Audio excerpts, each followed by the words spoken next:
Hey, what is going on everybody? It is Nolan, or the Optimistic Gamer here, and welcome back to the Optimistic Survival series.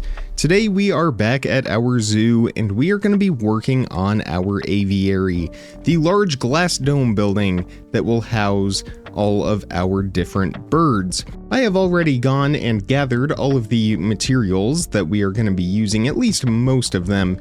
It is going to be built primarily out of glass and oxidized copper. We are going to have this sort of be the centerpiece of our zoo, and then the rest of the zoo will be built up around it, as you can see right here. We did all of our planning for this a few episodes ago, and it is finally time to get to work building. Of course, we also have the addition of a few new mobs that we may add some exhibits to, and of course in the next update, we are going to have a lot of baby mobs, as well as the golden dandelion, which will be great for having both adult and baby versions of all of our mobs here in our zoo. So something to look forward to, but for now we are going to get started on our aviary, starting with the entrance and the outline of the dome. We are actually going to have doors on all four sides.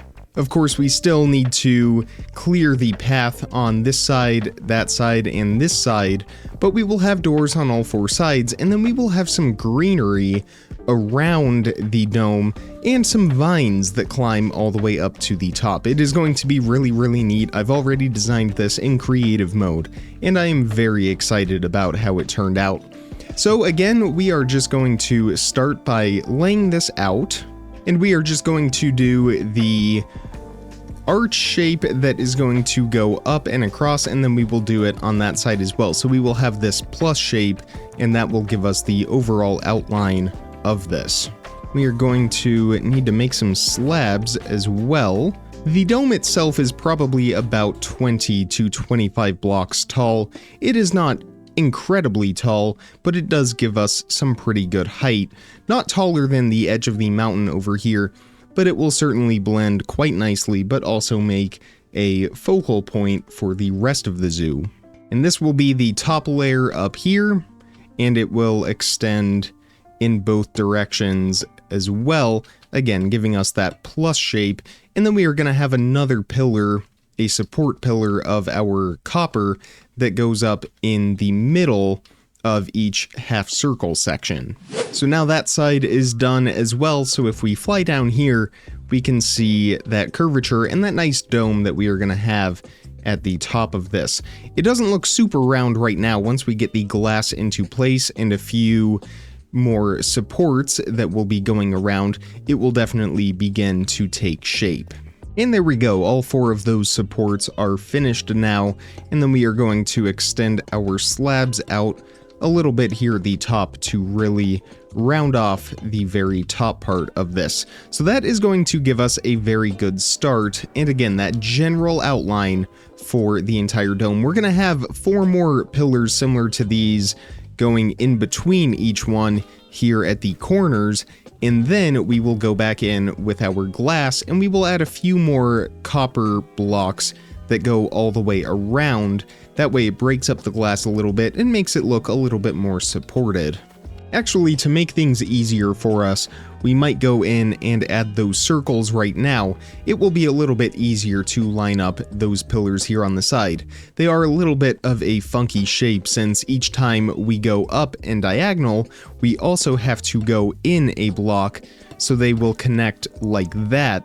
So it is a little bit strange, but we are going to make it a little bit simpler for ourselves. So we will start from the 7th block up, and we are just going to follow the same pattern that we have with our green wool from down below. And we are going to go back and break all of these corners as well. That way it doesn't look too blocky. So something like this. Again, it's just going to break up that glass a little bit and make it look a bit more supported. We're also going to do the same thing going all the way around on that base layer as well. And again, we'll go back and carve out that door frame later on. For now, I just want to get all the blocks into place. As for the birds and how we are going to get those over here, fortunately we do have a jungle pretty close by, so we will probably source them from there, bring them back and breed them a little bit so that we can get a handful of birds. We're also going to make some of our own custom trees inside of here.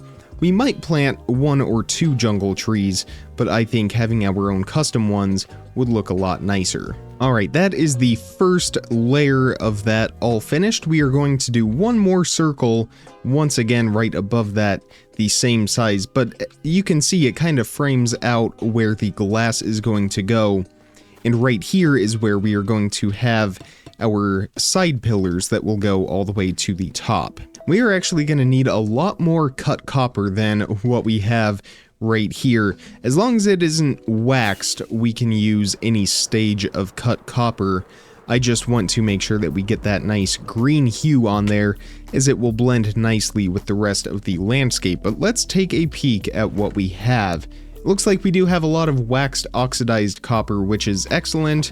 We can turn all of that into cut copper. So I'm going to get that last circle added in, and then we will work on those side supports. We actually have one more circle layer that we are going to add in towards the top, again, just to break up the glass a little bit more. There we go, all of those are now into place, and we can finish up these middle support layers, which should be relatively simple for us. We are just going to continue these side layers all the way up to match the same height as the ones over on this side, and then we will start working our way towards the middle of the dome.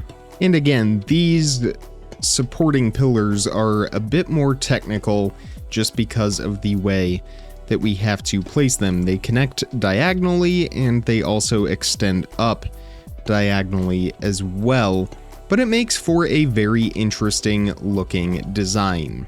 And this part of the build is also going to extend out from the glass, which will also give it a lot of depth. It will all make more sense once it is finished.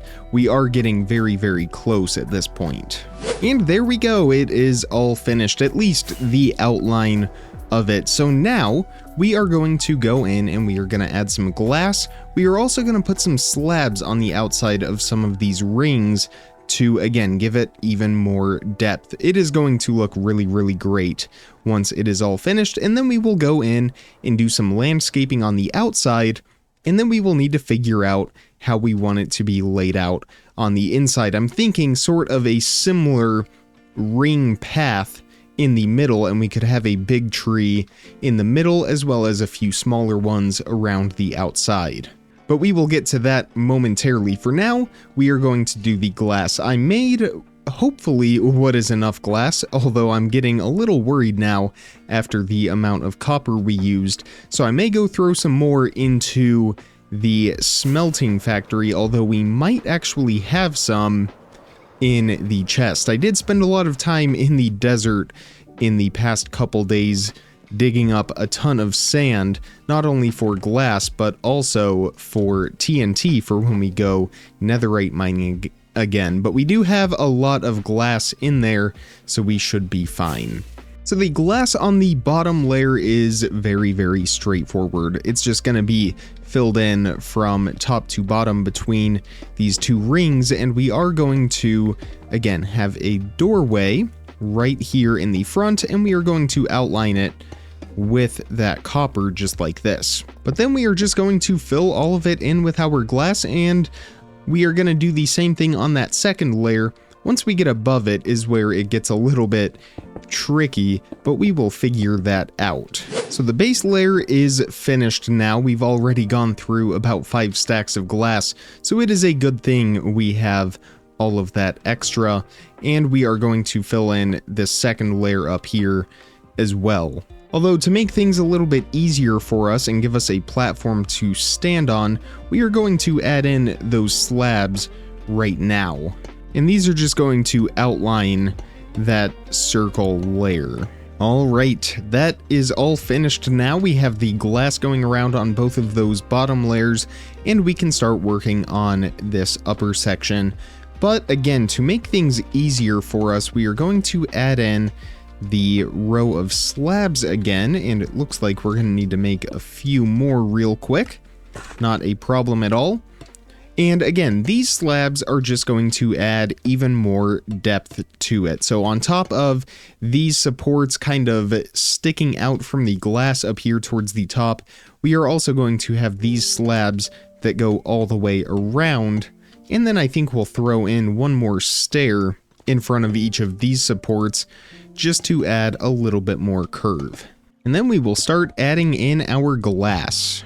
And I may end up doing a tutorial for the aviary if it gets enough support and if enough of you want it, but if not, we will probably just leave it at this. But again, I'm just kind of mirroring my creative plans here just to make it a little bit easier for ourselves.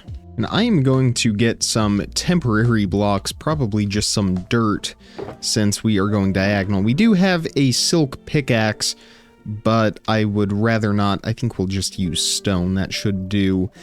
I'd rather not use our glass and then have to break it every time. That way we can place in those diagonals right there. And the other great thing about this build is with the amount of copper that it uses, it continues to tie together with the recent additions to the game, which is wonderful. Of course, copper is getting its sort of revamp, although it is still a relatively new addition to the game, so I don't know if revamp is the right word, but we are certainly getting a lot more uses out of it than we had when it was first added to the game. It was primarily a building block, but it has certainly transformed into a functional item. Alright, so I finished this side of the dome, at least that next section up. We still have to do the top, but that is how that is looking. I know it's a little hard to see all of that with the glass texture, but overall it covers the area, the aviary, quite nicely, and we get that really nice shape from it. So I'm just going to repeat this on all the different sides, get the rest of the roof filled in, and then we can get to work on the aviary itself. So I will see all of you in just a few minutes.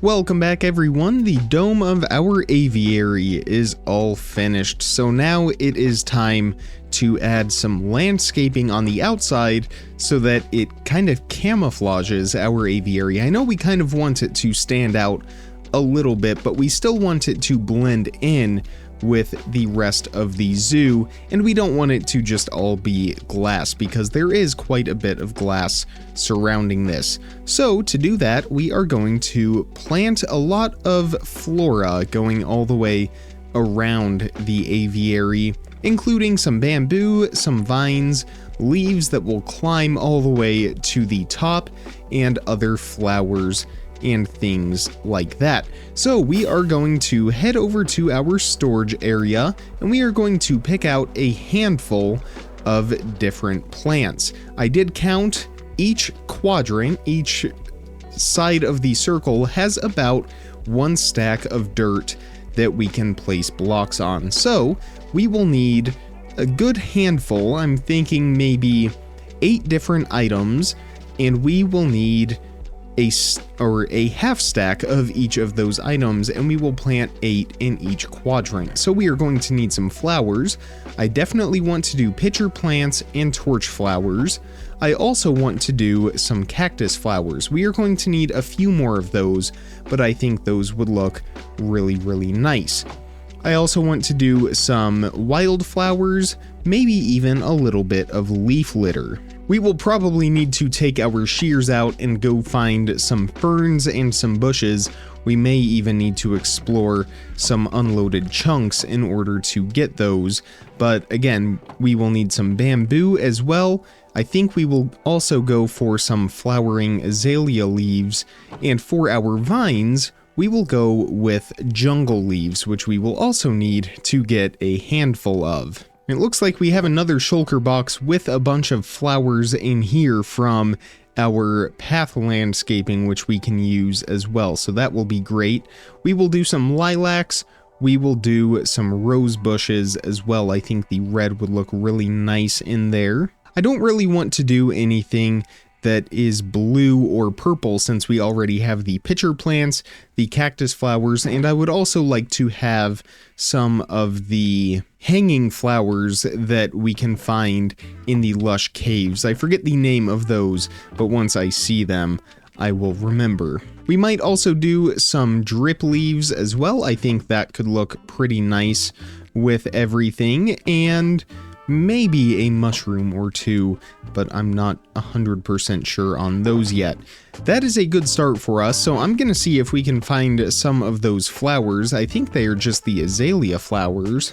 And of course, we will need vines as well. So I'm gonna go find some of the azalea flowers, get some more bamboo, some jungle leaves, and we should be good to get started. Oh, and more cactus flowers as well, and ferns, and those bushes and shrubs. Lots of things to find. I will set out and find those and meet you back there once I have gathered all of these plants. And we have returned with a handful of different plants and even more inside of that shulker box. I think the plan is going to be to do the leaves first, and these are going to make their way all the way up to the top, sort of as if they are growing up the side of the building, something kind of like that. And we could even have them spread out a little bit up here and continue on from there. Now, we don't want to completely cover the glass. Something like that is probably fine, and we can have that spread all the way to the top in that direction, and that one to the top in that direction. I do think, though, that we will have these on all four sides, and we will have these kind of wrap around that support right here, and have that one continue up like that. So let's fly back and see how that looks. Yeah, I really like the design of that. So I think from this point, we will connect it going back down this way and have it be a little bit more vertical. I do like the idea of having it all sort of stemming from one single plant, or at least them connecting at a singular point. Almost like an overgrown jungle that has not really been tamed. And of course, we are going to get all of those great leaf particles falling down from those leaves, and once we put in the spore blossoms, the name of the flower that I could not quite remember, then we will really have a lot of very nice particles around this. And it will make the building seem almost lifelike. There we go, I kind of like how that looks. Again, almost as if the building is being taken over by the leaves. I think we might extend these over a little bit and all the way down to the ground. So now that all of the leaves are into place, do we want some right here? That is the question. I think we will leave it as is. I kind of like that. So we are going to do some bamboo next. I think actually though first we're going to place in our spore blossoms. These are going to, we only have 5 of these because they are non-renewable, but we are just going to place these kind of evenly spaced all the way around the building on the copper blocks. Something like that. They emit particles for quite a distance, so we should be fine. We can see some of them all the way out here. So we are covered with that. I think I might put this one on the opposite side though, just like that. So now we have some spore blossoms going all the way around. Again, only 5 of those. That is all I was able to get out of our nearby lush cave. The vines, we are going to do these very sparingly. Of course, these will grow and spread, so we don't want to overdo them, especially with the leaves that we have already placed going around the building. So we're just going to kind of place a couple of these throughout and kind of let them spread on their own. And of course, less is more when it comes to these. So that should be good. Again, those are going to start to spread like wildfire, so we will leave those be. So now next up is going to be the bamboo, which I actually forgot to grab, so let me go get some real quick. And this bright lime green compared to the sort of bluish green that we have with the Aviary is going to contrast very, very nicely. And it will help conceal the building just a little bit more, well, or not conceal it, but blend in. Again, we're not trying to hide the aviary, we want it to fit in very naturally. So we are going to place quite a bit of bamboo on all of the different sides here. Of course, it is going to grow very quickly, so by the time we get everything else in, we should have a pretty good idea of how it is all going to look. Now with all of that into place, we can get the rest of the flowers planted. So we have a number of different flowers that we are going to be using. We are going to use rose bushes, cactus flowers, torch flowers, ferns, bushes. We also have leaf litter. We may or may not use those since we have podzol down. We also have the lilacs, and then we have some drip leaves as well. So we are just going to go through and sprinkle some of these in. We have 8 bushes, so we are just going to place one in each little section here, just like that. And then a couple ferns in each section as well. We only have 2 small drip leaves, so I forgot those need to be placed in water. The big drip leaves we can place going around though. These drip leaves are just going to add some shape to all of our landscaping since they are a little bit unique in their design. The pitcher plants are going to add some height and color, as well as, again, similar to the drip leaves, some uniqueness in the design. The cactus flowers are going to add a pop of color and some height contrast since these are a little bit lower, so we are going to place these primarily towards the front of the dirt area since we want them to be visible. The roses are going to add some bright contrast to everything else, especially against the green and the blue.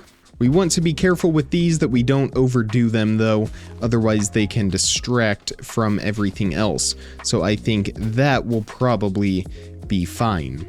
The torch flowers are also going to extend our color range a little bit, similar to the roses. We don't want to overdo these. And also similar to the cactus flowers, since they are a little bit smaller, we want to place them closer to our walkway. Our grass is going to be sprinkled in to break everything up and add some more greenery. We are going to use quite a bit of this. We are going to place these on most of the blocks that we missed, although I'm already out, so we're going to need to grab a few more. I think we are going to omit the lilacs since we have the pitcher pods, and we already have that hue. So now all that is left are some bushes. Well, bushes and wildflower petals, which will add even more color to the base layer. And again, we are just going to sprinkle these all throughout. And the nice thing is, since we can place different amounts on blocks, we can put them pretty close to each other, yet have them unique. And we will need some more of those to get all the way around as well. So I'm going to go grab more of those.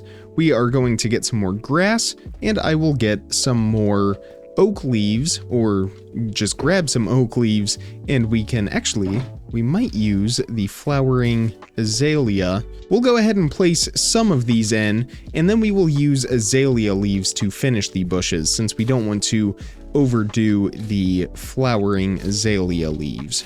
We actually do not have very many normal azalea leaves, so we are going to use mangrove leaves instead.